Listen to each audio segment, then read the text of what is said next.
Hello students, welcome to my English class. Students, আজ আমরা solve করব ক্লাস 7-এর Ray and Martin question bank 2024 থেকে 9 নম্বর স্কুলের মডেল সেটটি, অর্থাৎ বাডওয়ান টাউন স্কুলের যে মডেল সেটি আজ তোমাদের সঙ্গে শেয়ার করব। তো প্রথমে রিডিং কম্প্রিহেনশন সিন অংশটা আমরা দেখে নেব। একের দাগের আছে, দেখো, read the text given below and answer the following questions. তো তোমাদের এখানে যে অংশটি তুলে দিয়েছে সেটি তোমাদের ইংলিশ টেক্সট বুকের লেসন 2 দ্য রিডল নামক যে গল্পটি রয়েছে সেখান থেকে তুলে দিয়েছে। প্রথমে আমরা লাইন বাই লাইন এই গল্পটি একটু অ্যানালিসিস করে নেব, বাংলা মানে একটু বুঝে নেব, তারপরে আমরা প্রশ্নগুলো সলভ করব। A man came forward from the audience. একটি মানুষ দর্শকদের মধ্য থেকে এগিয়ে এলো। কেম ফরওয়ার্ড মানে এগিয়ে এলো, এগিয়ে এসেছিল।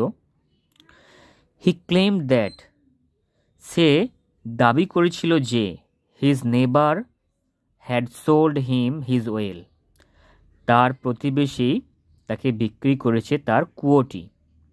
ওয়েল মানে হচ্ছে কুয়ো, পাত কুয়ো।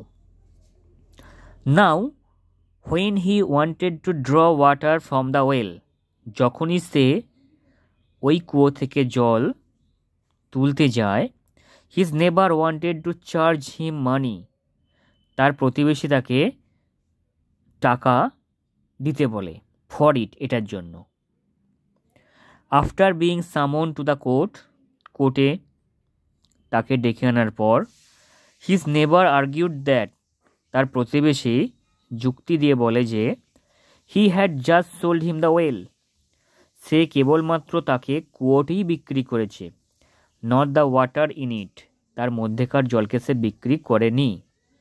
অর্থাৎ তার যুক্তি ছিল সে কুয়ো বিক্রি করেছে, জল বিক্রি করেনি, তাই জল নিতে গেলে কিন্তু পুনরায় তাকে টাকা দিয়ে সেই জল কিনতে হবে, ওই প্রতিবেশীকে ওই মানুষটিকে কিনতে হবে। Akbar listen to this argument carefully, তো আকবর কি করলো না, এই আর্গুমেন্টটা, বাক বিতণ্ডা যে বিবাদ, সেটাকে মন দিয়ে শুনলো।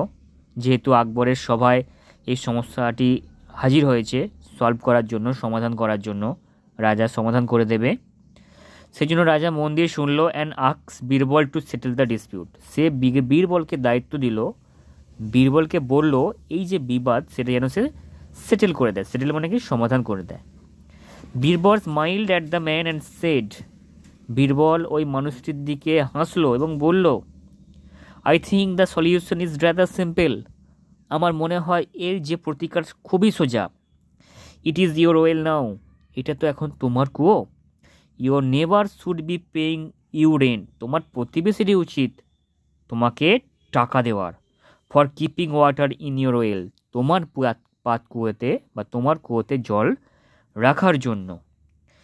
If he wants you to pay for his water, যদি সে তার জলের জন্য তোমাকে টাকা দেয়, টাকা চায়, he must pay for using your well, তাকেও টাকা দিতে হবে তোমার কুয়ো ব্যবহার করার জন্য। The neighbour realise that he was আউটউইটেড, তখন প্রতিবেশী বুঝতে পারলো যে সে বুদ্ধির কাছে হেরে গেছে, পরাস্ত হয়েছে। And withdrew his claim immediately, সঙ্গে সঙ্গে সে তার ওই যে দাবি করছিল সেই দাবিটা, অভিযোগটা তুলে নিল। তো এই ছিল তোমাদের টেক্সট। চলো উত্তর প্রশ্নগুলো এবার দেখে নিই। প্রথমে ট্রু ফলস লিখতে হবে। দেখো, দুটি ট্রু ফলস দিয়েছে। প্রথম প্রশ্ন, Birbal fail to solve the dispute, Birbal ব্যর্থ হয়েছিল সমস্যাটির সমাধান করতে, এটি ফলস হবে। 2 নম্বর, Akbar did not listen to the argument carefully, অর্থাৎ আকবর মনোযোগ সহকারে কিন্তু আর্গুমেন্টটি শোনেনি, তো এটিও ফলস হবে। এরপরে বিয়ের দাগে দেখো, complete the following sentence information from the text, text থেকে তথ্য নিয়ে পূরণ করতে হবে।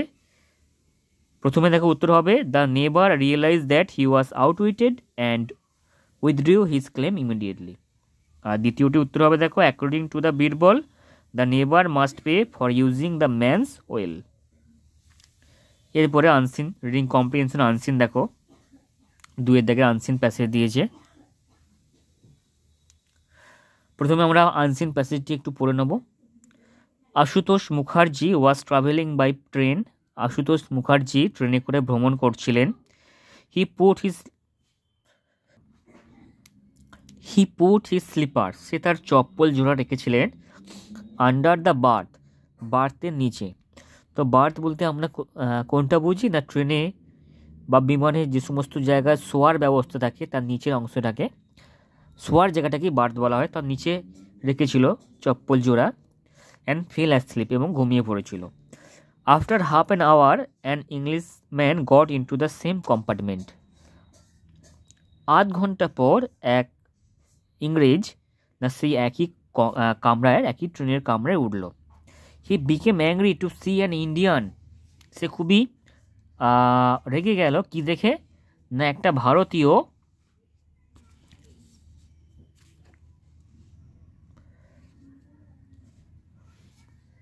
স্লিপিং অন দ্য বার্থ, যে একটা ভারতীয়কে দেখলো যে কিনা বার্থের মধ্যে ঘুমোচ্ছে। He threw away the slippers of Ashutosh through the window, সে আশুতোষের চপ্পল জোড়া কিন্তু ছুঁড়ে দিল জানলা দিয়ে। The Englishman then put off his own coat and lay down on his berth, তখন ইংলিশম্যানটা কী করলো না তার কোট খুললো এবং তারপরে বার্থের মধ্যে শুয়ে পড়লো, তার বার্থের মধ্যে শুয়ে পড়লো। Then he also fell asleep, তারপরে সেও ঘুমিয়ে পড়েছিল। আর্লি ইন দ্য মর্নিং, সকালবেলা Ashutosh got up and did not find his pair of slipper, Ashutosh ঘুম থেকে উঠলো এবং দেখলো যে তার জুতো জোড়া, চপ্পল জোড়া সেখানে নেই। হি আন্ডারস্টুড দ্য ম্যাটার, তখনই সে বুঝতে পারলো ব্যাপারটা। So he threw away the coat of the Englishman through the window, সেও কী করলো না ওই ইংরেজটির কোটটিকে জানলা দিয়ে ফেলে দিল, ছুঁড়ে দিল। Soon after the Englishman got up and asked Ashutosh about his coat, তারপরে কি হলো না ওই ইংরেজ সে ঘুম থেকে উঠলো এবং আশুতোষকে তার কোটটির ব্যাপারে জিজ্ঞাসা করলো। আশুতোষ বোল্ডলি রিপ্লাইড, আশুতোষ অত্যন্ত সাহসিকতার সাথে উত্তর দিল, your coat has gone to bring my pair of slippers, তোমার কোট আমার চপ্পল জোড়াকে খুঁজতে গেছে। তো এই ছিল আনসিন প্যাসেজটি লাইন বাই লাইন অ্যানালাইসিস। এবার আমরা প্রশ্নগুলো দেখে নেব। দেখো টিক দিতে বলেছে, Ashutosh was travelling by a, Ashutosh ভ্রমণ করছিলেন, সঠিক উত্তর হবে ট্রেন। 2 নম্বর দেখো, the Englishman became dash seeing an Indian sleeping on the berth, উত্তর হবে অ্যাংরি। এরপরে দাগের ট্রু ফলস লিখতে হবে, Ashutosh threw away the coat of the Englishman, তো এটি হয়ে যাবে